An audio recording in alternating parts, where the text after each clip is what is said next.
Assalamualaikum warahmatullahi wabarakatuh. Salam sehat selalu kepada sahabat Anugerah Kurma Nusantara. Sahabat Anugerah Kurma Nusantara, menyikapi dari apa yang disampaikan dari beliau artis terdahulu, beliau Mas Afid Nurhuda, karena suatu hal kesibukan beliau non-aktif dari channel Anugerah Kurma Nusantara, dan insya Allah demi kemanfaatan daripada channel ini kita akan teruskan membahas permasalahan kurma di Indonesia agar channel ini menjadi bagian daripada perkembangan kurma yang ada di Indonesia.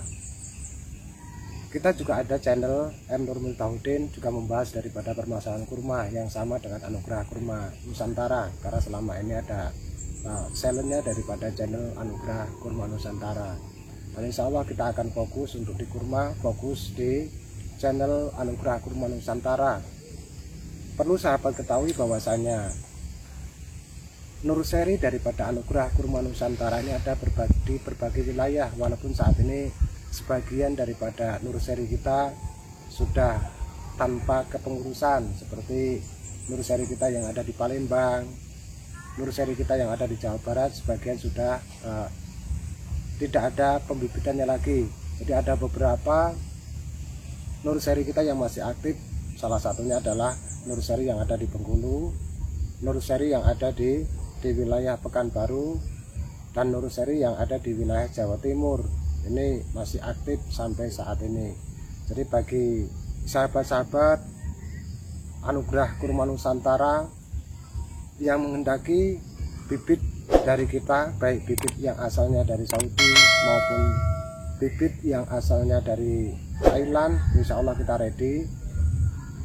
Dan terserah daripada sahabat Anugerah Kurma Nusantara mau hendaki dari nursery kita yang ada di mana.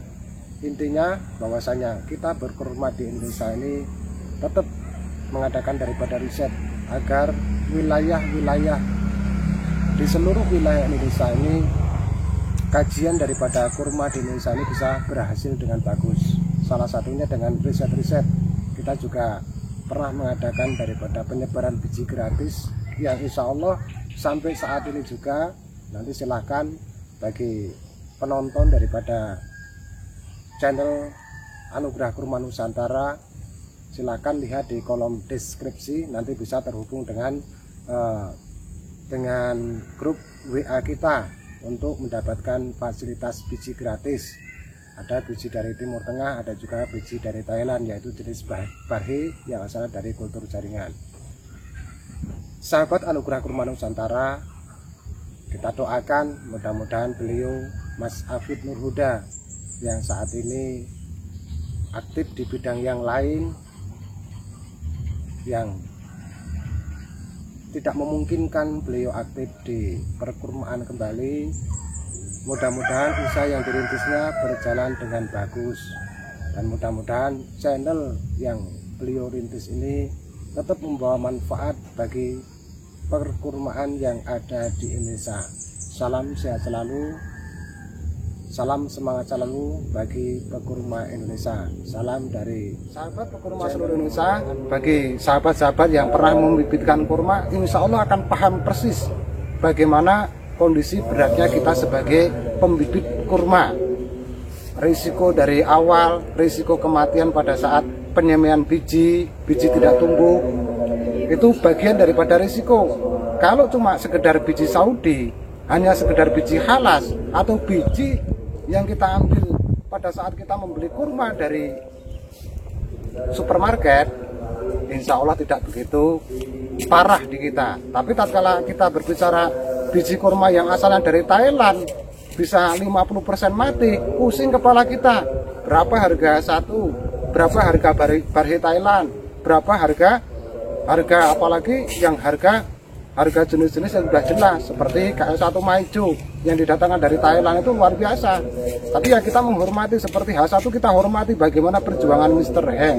Mr. Heng itu luar biasa sekali perjuangannya. Jadi biji yang dikirim di Indonesia dari Mr. Heng itu bukan biji yang pada masa rutop, tapi pada saat masa tamer. benar-benar standar daripada biji dari Mr. Heng itu benar-benar standar biji yang dikhususkan untuk dibibitkan, sehingga tatkala kita monitor betinanya sangat jelas sekali, pejantannya sangat jelas sekali, dan fakta bukti di Indonesia bahwasanya biji yang dibawa dari Mr. Heng itu benar-benar sesuai dengan standar. Setelah dia menyampaikan H1 kuning, yang muncul kuning. Setelah berbicara H1 merah, benar-benar H1 merah. Setelah berbicara masalah H1 yang warnanya oranye. Oranye itu bahasa Inggris, oranye kata bahasa Inggris yang pas bahasanya. Ini perlu sahabat-sahabat semua cermati. Jadi ada beberapa proses risiko yang perlu kita hadapi tatkala kita mau membibitkan daripada kurma. Baik membibitkan kurma kita itu dengan tujuan untuk kita tanam pribadi maupun kita komersilkan, kita jual. Itu terserah daripada sahabat semuanya. Dan insya Allah kita sebagai bagian daripada pekurma yang dari Indonesia ini sudah banyak sekali sahabat-sahabat kita yang menyemai kurma ini alhamdulillah putus asa. Karena apa? Serangan jamur daun, serangan virus yang tatkala kita lihat fisik daripada tanamannya itu seperti tersiram air.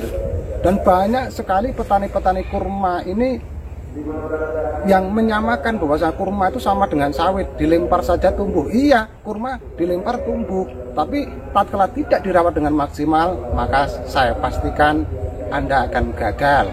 Hanya sekedar tumbuh saja, tapi jangan harapkan bahwa kurma itu akan tumbuh dengan maksimal. Maka butuh sekali kecermatan dari masa biji, kemudian ada masa pemindahan dari polybag yang nursery, polybag daripada standar kecil.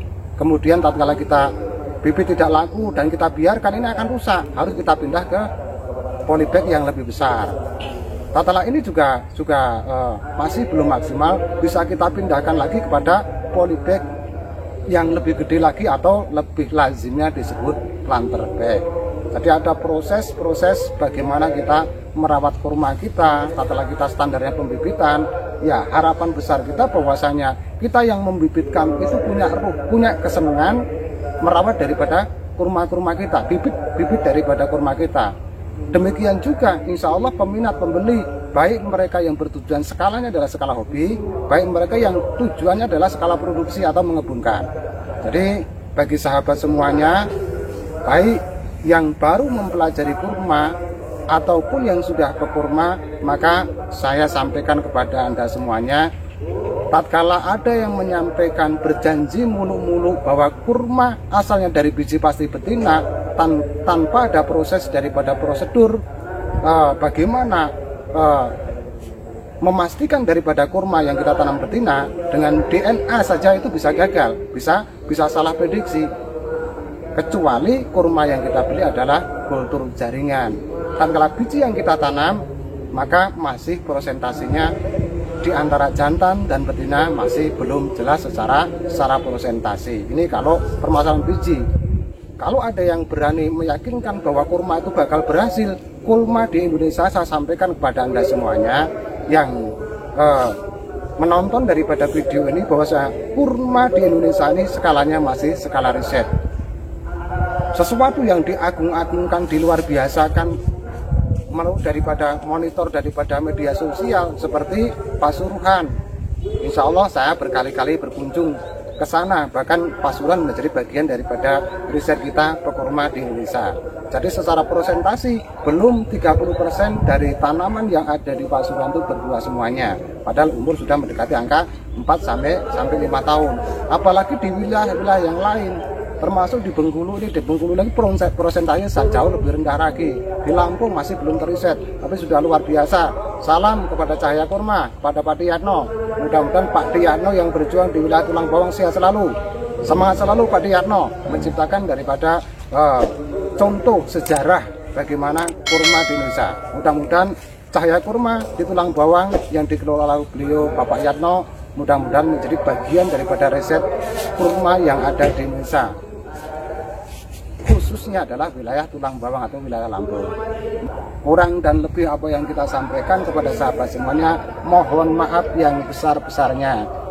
Santen parutan kelopo nek salah njaluk ngapura. Monggo. Assalamualaikum warahmatullahi wabarakatuh. Waalaikumsalam.